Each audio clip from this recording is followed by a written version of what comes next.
Hi అండి, welcome to my channel. ఈరోజు Sunday special ఎర్ర చింత చిగురు పచ్చి రొయ్యల కాంబినేషన్తో కర్రీ చేశాను. చాలా టేస్టీగా ఉంది.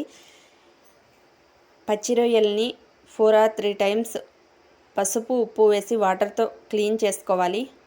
సన్నగా కట్ చేసుకున్న ఆనియన్స్ 2 ఆనియన్స్ తీసుకున్నాను. నేను 1/2 kg పచ్చి రొయ్యలు తీసుకున్నాను.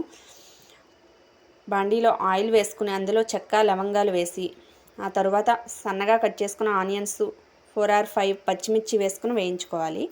అవి వేగిన తర్వాత ఈ పచ్చి రొయ్యలు వేసి తర్వాత ఉప్పు పసుపు కూడా వేసి కొంచెం సేపు వేగనివ్వాలి.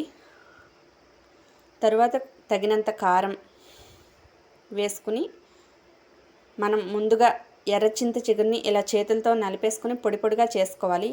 అది కూడా వేసేసుకుందాం. ధనియా పౌడర్, గరం మసాలా వేసుకుని తగినంత సాల్ట్ వేసుకుని కర్రీ రెడీ అయిపోయింది. మా వీడియోకి లైక్ చేసి షేర్ చేసి సబ్స్క్రైబ్ చేయండి.